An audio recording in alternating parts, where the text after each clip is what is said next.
ઓમ શ્રી ગણેશાય નમઃ. જય શ્રી કૃષ્ણ મિત્રો. ભગવાન શ્રી કૃષ્ણની વાણી, ભગવદ્ ગીતાના વિચાર.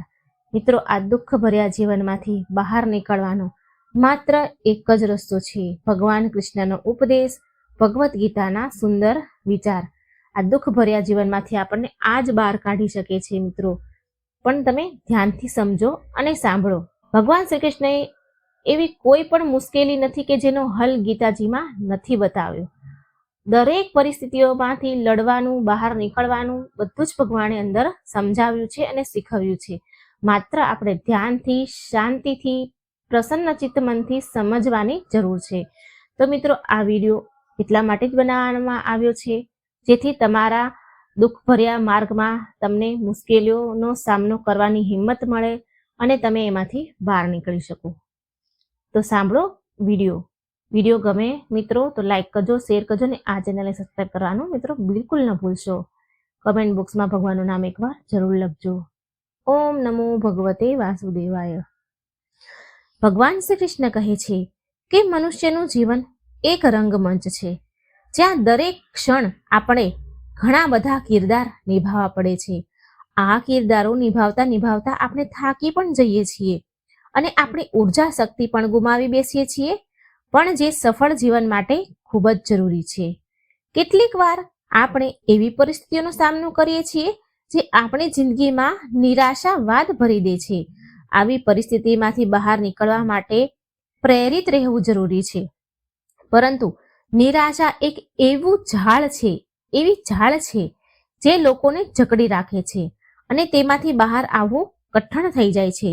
સકારાત્મક પોઝિટિવ વિચાર, સકારાત્મકતા વગર કોઈ મનુષ્ય સફળ નથી થતો. એક પ્રેરિત વ્યક્તિ જ પોતાનું લક્ષ્ય પ્રાપ્ત કરે છે અને સમાજના જે અંધારા છે એને દૂર કરે છે. ભલે ગમે તેટલી મુશ્કેલીની ઘડી કેમ ન આવી જાય, એક પ્રેરણાદાયક વ્યક્તિ અંધારામાં પોતાને રોશન કરી બીજાને પણ પ્રકાશિત કરે છે.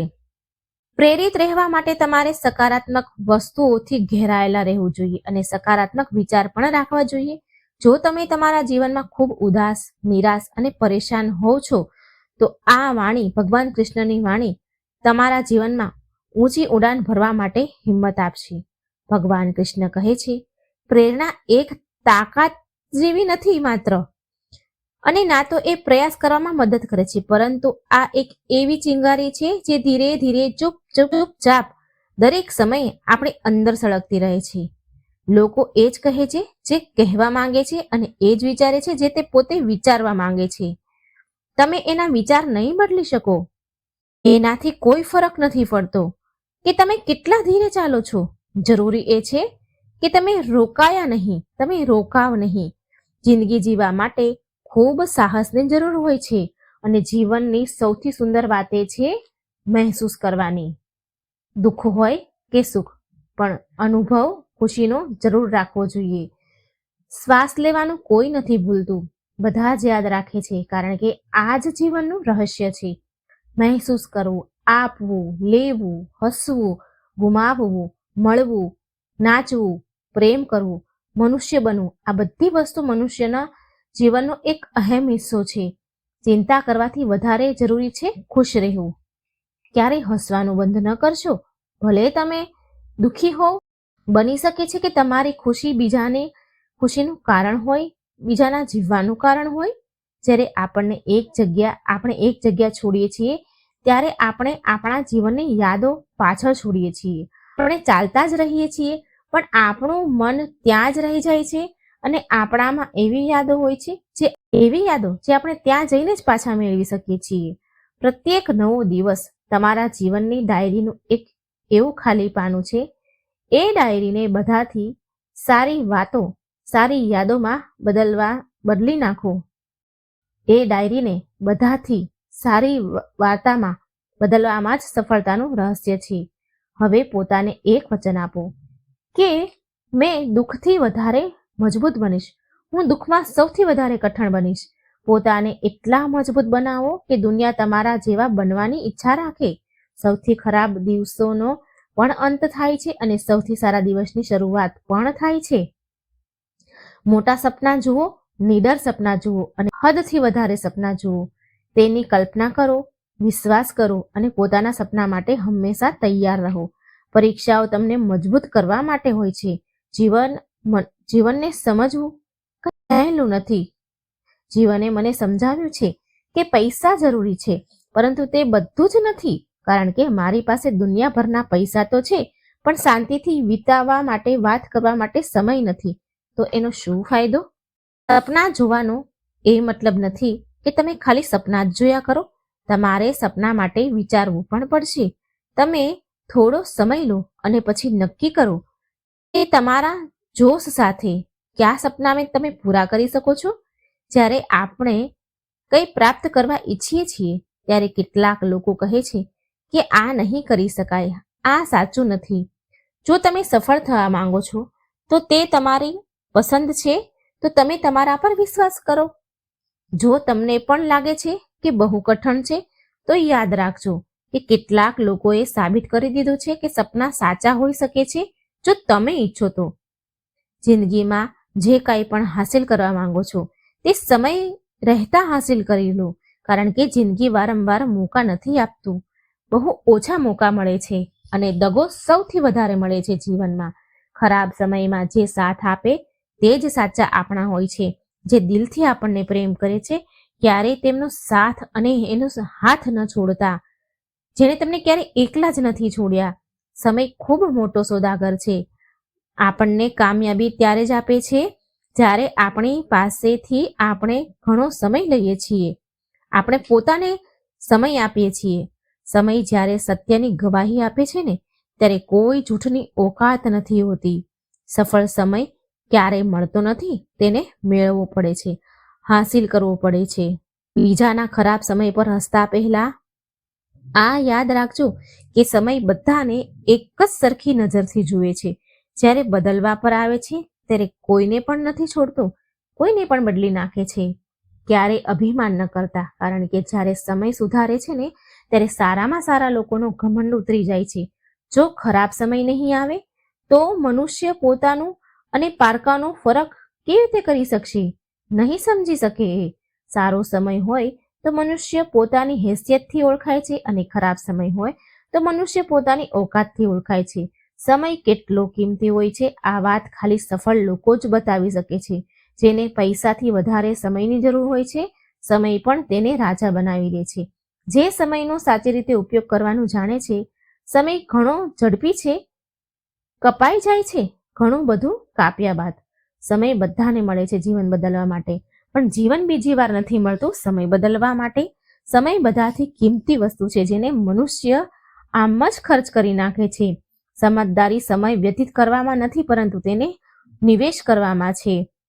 શાંત પાણીમાં જહાજનું પૈડું તો કોઈ પણ ઉઠાવી શકે છે, પરંતુ શાંત પાણી ન હોય તો એટલું સહેલું નથી હોતું. તમે માત્ર સારા સમયનો આનંદ નથી લઈ શકતા, તમારે કઠણ સમયમાં પણ ખુશ રહેવું પડશે અને હિંમત રાખવી પડશે. એક સમયની વાત છે, એક એવા રાજ્યની જ્યાં દર 5 વર્ષે રાજાને બદલવામાં આવતા હતા. જ્યારે પણ રાજા પોતાના 5 વર્ષ પૂરા કરી લેતા તો તેને એક એવા જંગલમાં મોકલી દેવામાં આવતા હતા જ્યાં મનુષ્યના ખાવા માટે કશું પણ ન હોય, કંઈ હોતું નહોતું. અને ત્યાં જંગલના જાનવર હતા ને તે જ જાનવર મનુષ્યને ખાઈ જતા. જેવા જ રાજાના 5 વર્ષ પૂરા થયા ત્યારે તેને સારા કપડાં પહેરવામાં આવતા અને તેને હાથી પર બેસાડવામાં આવતા અને એને જંગલમાં છોડી દેવામાં આવતા. ત્યાં ખાવા માટે કશું પણ હોતું નહોતું. જ્યારે રાજાને જંગલમાં મોકલી દેવામાં આવતા ત્યારે ત્યાંના લોકો વિચારતા કે હવે કોને રાજા બનાવવામાં આવશે. ત્યારે તેમને ખબર પડે છે કે આપણા નગરમાં એક એવો વ્યક્તિ છે અને તે ઘણો હિંમતવાળો માણસ છે. જ્યારે ગામના બધા લોકો તેની પાસે જાય છે અને તેને અનુરોધ કરે છે કે તમે અમારા રાજા બની જાઓ, પણ તે માણસ ના કહી દે છે. તે માણસને બધી વાતો કહેવામાં આવે છે કે 5 વર્ષ પછી તમને એવી જગ્યાએ મોકલી આપવામાં આવશે જ્યાં તમને જાનવર ખાઈ જશે, જ્યાં જીવન નથી. તો પણ ત્યાંના લોકોએ ઘણી વાર કીધું કે તમે રાજા બની જાઓ, તમે બહુ ચાલાક છો, ચતુર છો, ઘણી સારી રીતે અમારા લોકોનું ધ્યાન રાખી શકો છો. ગામના લોકોનો ઘણો આગ્રહ કરવાને લીધે તે માણસ માની ગયો. એને કીધું કે જો હું રાજા બનીશ અને હું આ બધી વાતથી સહેમત છું. મને એવી જગ્યાએ મોકલી આપવામાં આવશે જ્યાં જીવન નથી. જ્યારે તે માણસ રાજા બને છે ત્યારે 3 દિવસ પછી ત્યાંના લોકોને પૂછે છે, એવી કઈ જગ્યા છે જ્યાં રાજાને 5 વર્ષ પૂરા થતા મોકલવામાં આવે છે. પછી રાજા ત્યાંના લોકો સાથે તે જંગલને જોવા જાય છે અને ત્યાં જઈને જુએ છે કે ત્યાં ઘણા બધા રાજાઓના મૃત શરીર પડેલા છે અને તે જંગલ એટલું મોટું છે અને ત્યાં અલગ અલગ જંગલી જાનવરો રહે છે. તે જંગલમાંથી પાછા આવ્યા બાદ તે રાજાએ યોજના બનાવે છે કે મને 5 વર્ષ પછી ક્યારેય જંગલમાં નથી જવું. પહેલા વર્ષમાં રાજાએ તે જંગલના બધા ઝાડ કપાવી નાખ્યા અને બધા જંગલી જાનવરોને ત્યાંથી હટાવી લીધા. જે રાજા બન્યા હતા એ જંગલી જાનવરોને ધીરે ધીરે મારતા રહ્યા. બીજા વર્ષે પણ રાજાએ જંગલમાં ઘણું કામ કર્યું જેનાથી તે જંગલ ન લાગે. ત્રીજા વર્ષમાં ત્યાં ખેતીવાડીનું કામ શરૂ કર્યું. ચોથા વર્ષમાં ત્યાં ઘર બનાવવા લાગ્યા અને 5મા વર્ષમાં પોતાના લોકોને રહેવા માટેનો પૂરો બંદોબસ્ત કરી નાખ્યો. આ બધા કામો સાથે રાજા પોતાના પૈસા પણ બચાવતો અને એની સાથે જ્યારે રાજાના 5 વર્ષ પૂરા થયા ત્યારે રાજ્યના લોકોને કહે છે કે મને ત્યાં મોકલી દો જ્યાં બધા રાજાના 5 વર્ષ પૂરા થયા છે, ત્યાં મને મોકલી આપો. હવે પછી ત્યાંના લોકો બોલતા, હજુ 5 વર્ષ પૂર્ણ નથી થયા, 10 દિવસ બાકી છે. રાજા તે જગ્યા પર જવા માટે ખૂબ ઉત્સાહિત થઈ રહ્યા હતા જ્યાં તેણે ખૂબ જ કામ કર્યું હતું. પછી જેવા રાજાના 5 વર્ષ પૂર્ણ થયા તેને નવા કપડાં પહેરવામાં આવ્યા, હાથી પર બેસાડવામાં આવ્યા. ગામના લોકોએ જોયું કે રાજા હસી રહ્યા હતા. આજ પહેલા જે પણ રાજા જતા એ રડતા હતા, પણ આ રાજા તો હસી રહ્યા છે. પછી લોકોએ પૂછ્યું, તમે હસી કેમ રહ્યા છો? તો રાજા બોલ્યા કે જ્યારે તમે દુનિયામાં આવો છો ત્યારે પૂરી દુનિયા હસે છે અને તમે રડો છો જ્યારે તમારો જન્મ થાય છે, પરંતુ કંઈક એવું કરીને જાઓ કે પૂરી દુનિયા રડે અને તમે હસો. તે જ પ્રમાણે રાજાએ કર્યું. તેની પોતાની જિંદગીને એવી બનાવી લીધી કે તે હસતા જઈ રહ્યા હતા. ત્યાંથી એ રાજા કહે છે કે તમે જોયું હશે જેટલા રાજા 5 વર્ષમાં આવ્યા તે રાજા રાજ કરવામાં ખોવાઈ ગયા અને મોંઘા કપડાં પહેરવામાં તથા મજા કરવામાં એ ભૂલી જાય છે કે 5 વર્ષ પછી તેમને એવી જગ્યા પર મોકલવામાં આવશે જ્યાં તેમને જવું પડશે, જ્યાં તેમને મરવું પડશે.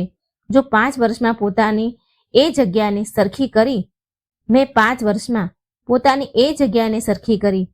મને ખબર હતી કે 5 વર્ષ પછી મને ત્યાં મોકલવામાં આવશે. તેના માટે મેં તેના પર કામ કર્યું. મારી પાસે આ જ સમય હતો કામ કરવા માટે અને મેં એ સમય ખોયો નહીં. હું રાજા જરૂર હતો, પરંતુ રાજા બનવા પછી મેં વિચાર્યું કે મારો આવનારો સમય કેવો હશે. મેં ભવિષ્યને સુધારવાની યોજના બનાવી. જ્યારે તે રાજા જાય છે ત્યારે તે ખુશ થઈને જાય છે. આ વાર્તા પરથી આપણને એ શીખવા મળ્યું કે આપણને થોડો સમય મળે છે પોતાની જિંદગી બનાવવા માટે, તો તમારે અત્યારથી જીવનમાં એટલી મહેનત કરવાની છે કે તમારું ભવિષ્ય સારું થઈ જાય. તો મિત્રો, આ હતી ભગવાન કૃષ્ણની વાણી અને ખૂબ સુંદર એક કથા.